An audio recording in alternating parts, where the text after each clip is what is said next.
서울 창업허브와 함께하는 성공창업 준비 매뉴얼 교육과정 25회차를 시작하겠습니다. 안녕하십니까? 안녕하세요. 네. 오늘 이 시간에는 이제 어떻게 보면 그 창업하는 사람 입장에서 첫 매출을 일으키는 거. 네. 그러니까 보통 그거를 뭐 유통 전략이라고도 하고 마케팅 전략이라고도 하고 또는 뭐 채널 전략 뭐 이런 용어로 씁니다. 쉽게 얘기하면 매출을 어떻게 일으킬 것인가 하는 이게 주제가 될 수 있을 것 같습니다. 되게 중요한 주제 중에 하나일 것 같아요. 근데 이제 우리가 여기서 얘기하는 마케팅 전략 부분들은 전제를 꼭 해야 될 부분이 있는 것 같아요. 여기서 얘기하고 싶었던 포인트는 이런 겁니다. 창업 자금을 받아야 돼요. 네. 그러니까 창업자가 이제 매출을 일으키기 위한 마케팅 전략을 어떻게 세팅하는 것이 심사위원 입장에서 유리할 것인가. 근데 그 전제가 되는 개념이 뭐냐면 이런 겁니다.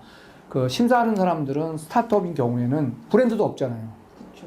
브랜드 인도 전혀 없습니다. 그다음에 두 번째는 매출이 일어나지 않았기 때문에 또 자금 충분한 마케팅 비용을 조달을 확보할 수가 없는 상태거든요. 네, 그게 이제 그 창업하는 사람들의 공통된 현상인데 네. 그걸 전제로 놓고 우리가 어떻게 하면 마케팅을 통해서 첫 매출을 이룰 것인가 이런 관점에서 진행하도록 하겠습니다. 네.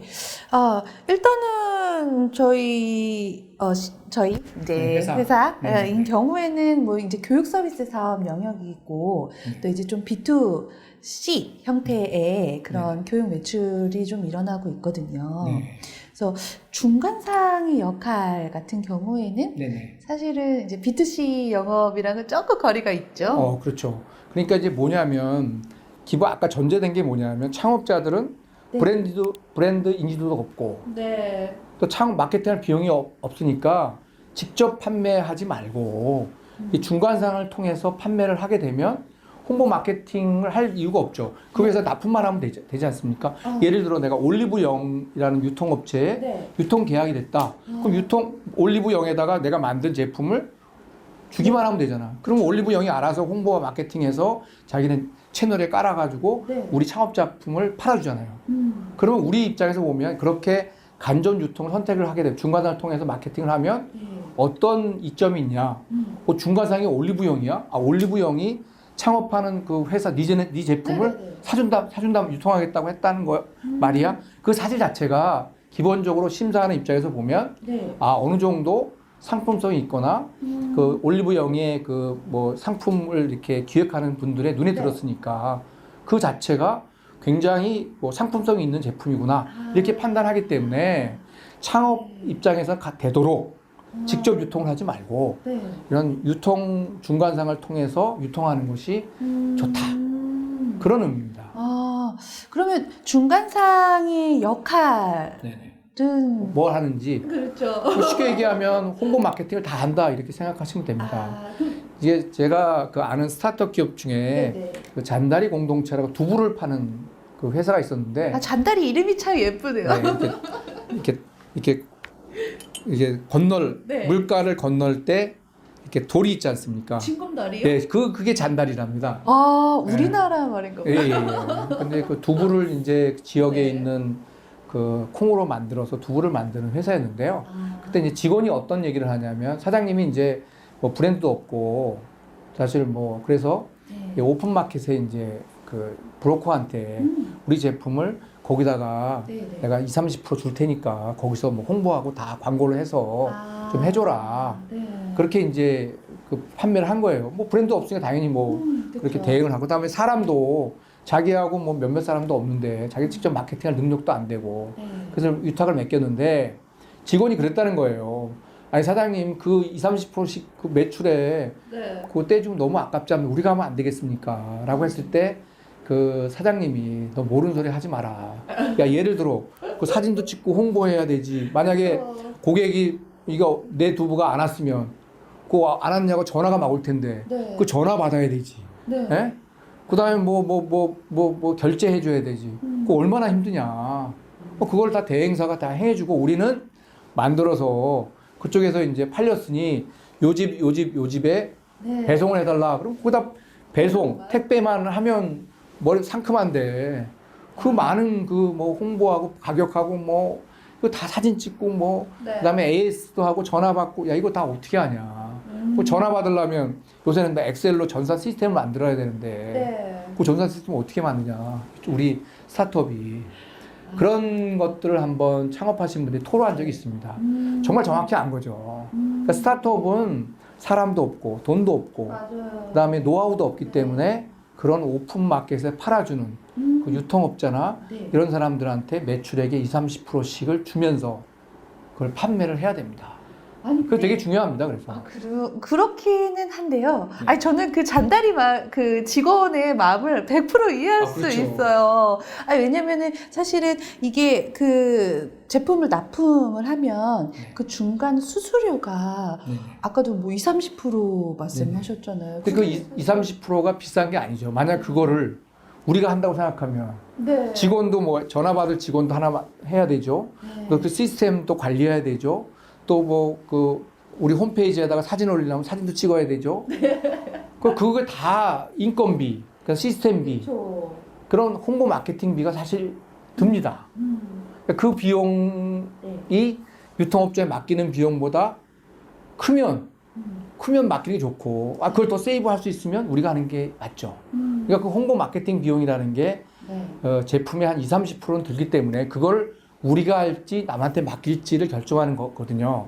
그런데 일반적으로 스타트업인 경우에는 브랜드 이미지도 없고 네. 노하우도 없고 또 인력도 그렇게 충분한 사람이 없으니 초기에 창업 초기에 첫 매출을 일으키거나 초기에 창업이 뭐 10억 미만의 매출을 일으킬 때까지는 그런 오픈 마켓에 마케팅을 전문으로 하는데 유탁을 하거나 네. 뭐 이렇게 뭐 백화점이라든지 뭐 올리브영이라든지 뭐 이런 유통 채널에 어떻게든지 내 제품이 납품될 수 있도록 영업을 하시는 게 오히려 합리적이다. 그런 포인트가 그런 거죠. 어쨌든 초기 창업 단계에서는 이제 중간상을 좀 적극적으로 이용하는 방법을 찾아야겠네요. 네, 그래서 그 중간상을 통해서 우리가 마케팅을 한다. 네. 그리고 중간상 어느 정도 우리 제품에 팔아주겠다는 어떤 MOU가 체결됐다. 요 사실이 심사위원 입장에서 되게 좋은 재료죠. 그러니까 요것들을 쓸 수 있으면 네. 뭐 예를 들어서 뭐 대형 가전 회사하고 우리 제품을 공동 개발한다. 그것도 굉장히 중요하죠. 그거 자체로도 뭐 자체 왜냐하면 우리가 제조하고 그 대기업이니 그 사람들이 유통망을 통해서 팔 수 있으니까 그렇죠. 이런 식의 어떤 그 마케팅 전략, 유통 전략, 채널 전략들이 네. 사업 계획서에서 잘 작성돼 있느냐. 요게 이제 되게 중요한 포인트라는 점을 좀 꼭 말씀드리고 싶습니다. 네, 아니 사실은 이제 저희는 온라인 콘텐츠를 또 만드는 네네. 회사니까 그런 콘텐츠를 이런 그러니까 중간 채널을 통해서 납품을 하는 것도 사실은 쉽지가 않더라고요. 그렇죠. 네, 맞아요. 그리고 이제 두 번째로 창업자를 만나면 창업자들이 또 오해하는 것 중에 하나가 우리가 직접 팔면 비용이 되게 싸지 않느냐. 네. 그래서 제가 이제 항상 창업자들 만나면 물어봐요. 예를 들어 100이 그 제품 가격이면 얼마나 어느 정도 가격에 생산해야 생산 제품의 원가 경쟁력이 있냐 물어보면 주로 시장에서는 30% 정도 이하로 만들어야 네. 그게 원가 경쟁력이 있다. 그럼 만든 사람의 마진이 네. 당신이 이제 이걸 만들었어. 창업자가. 그러면 당신이 이걸 10%의 마진을 만약에 갖는다고 가정을 하면 네. 40이 되죠. 30하고 10. 네. 그러면 유통업자가 어느 정도 마진을 가지면 좋겠냐. 이거 꼭 물어봐요. 한 20? 연구원, 그래도 다행이네. 20 정도? 그러니까 제조업을 하시는 마진보다는 유통하는 네. 사람들이 마진이 20%, 30%를 더 줘야 그래 팔지 않겠어요? 스타트업의 브랜드도 없는데. 저희는 근데 마진이 10밖에 안 돼요. 그러니까 왜냐하면 그것들을 이제 그분들한테 20, 30% 주고 나면 네. 나머지 30, 40% 정도가 그게 이제 마케팅 비용이 되는 겁니다. 그래서 예를 들어 우리가 홈쇼핑에 간다 그러면 네. 그 홈쇼핑 업체들한테 보통 30, 40%의 마케팅 비용을 주잖아요. 많이 주네요. 몰랐어요. 그러니까 직접 유통을 하게 되면 홈페이지를 또 자기가 직접 하면 자기 홈페이지가 유명하지 않기 때문에 네. 오픈 마켓을 활용하거나 맞아요. 홈쇼핑을 하기 때문에 보통 우리는 그걸 통행세라 그러거든요. 통행세. 톨게이트 비용을 내야 됩니다. 네. 그 비용이 만만치 않은 거죠. 그러니까 꼭 직접 한다고 비용이 준다는 게 아니라 네. 그 마케팅 비용을 유통업자한테 했을 때의 비용하고 내가 직접 마케팅 비용을 이렇게 저울질해서 네네. 당연히 왜? 비싸면 당연히 외부로 맡기고 그리고 초기에는 절대적으로 스타트업들이 돈이 없기 때문에 또는 브랜드 이미지가 없기 때문에 가능하면 네. 그런 중간상을 통해서 홍보 마케팅을 하는 것이 좋다. 이런 관점. 그리고 그거를 창업 심사하는 사람 입장에서는 네. 그런 부분을 굉장히 중요하게 본다. 는 점이죠. 그러면은 일단 유통 전략을 초기에 짤 때는 직접 유통을 할 건지 중간상을 통해서 판매를 할 건지 이제 결정을 좀 해야 되고, 네. 그리고 유통 관련 비용을 좀 산정을 해보고 가능하면 이제 간접 유통 쪽으로 마케팅 전략을 짜는 게 좋다. 그게 사업 계획서의 포인트가 네네 된다는 맞습니다. 말씀이신 네네. 거죠. 그것이 이제 이 네. 중간산의 역할을 이해하는 이번 차시의 결론이 되겠습니다. 네, 알겠습니다. 감사합니다. 수고하셨습니다. 네.